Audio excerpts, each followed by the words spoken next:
po si Arcadio J. Gamalo, katira sa Cabuyao. So, 5 years na akong nagtatrabaho sa abroad. Before ako pumasok ng abroad, I'm going to have a medical examination. Ito nga ang pinaka-worry ko sa sarili ko dahil yun nga sa pamilya namin, mayroong hypertension, inheritance, saka yung blood sugar. So, nung nagpa-medical ako, nakita nga na mataas ang sugar ko, pati ang high blood pressure ko, nasa boundary level na siya. So, ang ginawa ko, para lang makapas sa medical, naghingi ako ng isang advice ng isang doktor para at least papasok ko sa abroad. So, binigyan ako ng gamot ng doktor para bumaba ang blood pressure at saka yung sugar for 1 week. So, iniinom ko siya araw-araw. Ang gamot na to medyo may kamahal. So, nung nasa abroad na ako, nasa Malaysia nung unang abroad ko, after 2 months, sumakit yung paa ko. So, nag-absent ako. Punta ako sa doktor.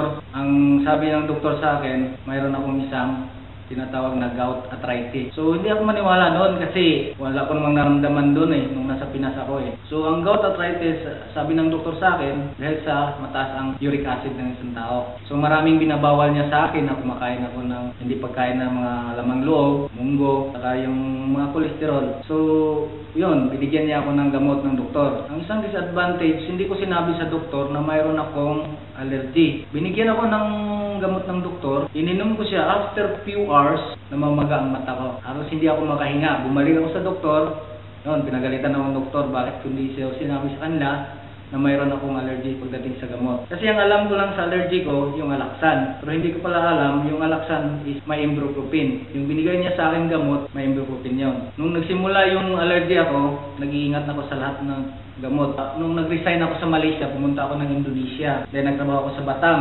Nung nagtrabaho ako sa Batam, after a few weeks, sumakit na naman ang paa ko. So pumunta ulit ako sa doktor. So ang sabi ng doktor sa akin, yung may bali daw. So hindi ako maniwalang bali kasi yung sinabi ko nga, mayroon akong gout arthritis. Doon pa lang sa Malaysia nakikita na yung sinabi na sa akin yon. So ilang gamot ang ina-apply ko, nawawala siya for how many months. Ang problema, pag kumain ako ng bawal sa akin, hindi mo naman tagal maiwasan kasi ang sasarap ng mga pagkain na bawal sa'yo. After how many minutes or how many hours, sasakit na kagad. So kailangan ko uminom ng gamot. Mag-stock ng gamot para sa sarili ko.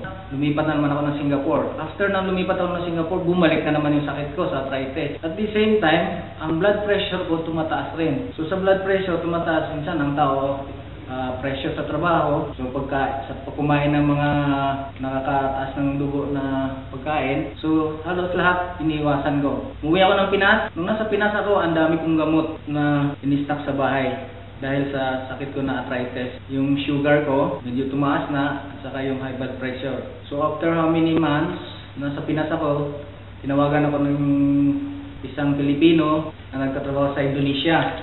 So doon, lucky, pumunta ako ng Indonesia, bumalik ako doon. So nagtatrabaho ako sa isang company sa Indonesia, sa Batam. So a few months after, may isang kasama kong Pinoy nag-endorso sa akin na isang gamot. Sinabi lang niya sa akin, supplement food. Pero alam niya na may high blood ako. So sabi ko, medyo mahal naman pare, sabi ko sa kanya. Sabi niya sa akin, pre, hati na lang kayo ng dalawa na kasama mo. Subukan mo muna.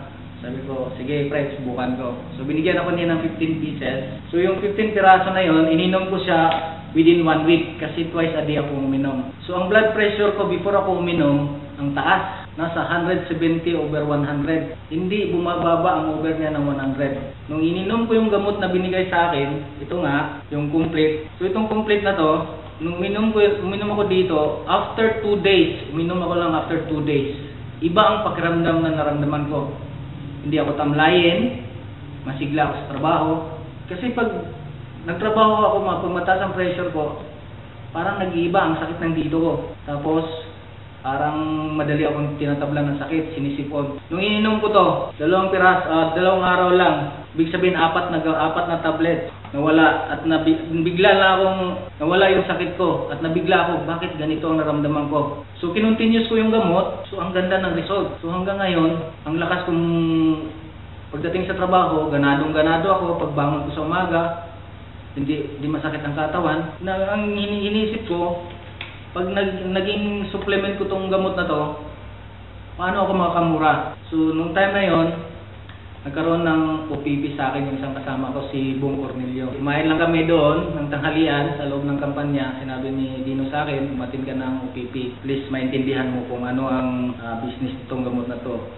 Hindi lang naman kasi sa gamot yan, kumikita ka pa. Inisip ko maganda to, kumikita rin ako, tapos nakakatulong sa akin. So, umatin ako ng OPP, doon dito sa Batam, ang ganda ng paliwanag ni Nomer Mitchor sa OPP na yon, naintindihan kong lahat. So hindi ako nagdadalawang isip, gusto ko na magpa-member, wala naman akong pera. So nanghiram muna ako ng pera para may member ako. Maganda kasi ang gamot na to, power siya. Ang daming na napapagaling. So hanggang ngayon, iniinom ko pa tong gamot na to, kinontinuous ko siya.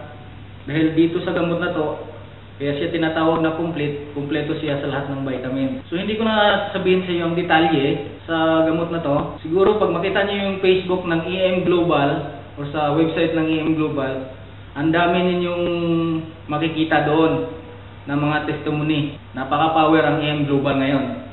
So hindi lang siya sa Pilipinas, naging international siya ngayon. So sinishare ko na rin sa parents ko doon sa Bohol dahil yung parents ko nga, mama at papa ko, mayroon din siyang high blood. So last week nga, dadala ng airpod ko lang doon sa ospital. So ang ginawa ko, nagpadala ko ng 3 box, pinainom ko sa kanya with every 3 hours. So pati sa biyenan ko sa Batangas, nagbigay rin ako ng 1 box. Minom ang biyenan ko sa Batangas twice a day. So nung tinanong ko siya, yung misis ko, sabi ng misis ko, nag-ibang pakiramdam niya na hindi na siya tamlayin pagdating sa umaga at sa gabi, pero twice umiinom siya. So napakaganda ang EM Global. Iniinggan niyo kayo lahat. Subukan ninyo. Kung sino man sa inyo, sa mga anak, kapatid, mga magulang na may sakit, subukan ninyo ang complete.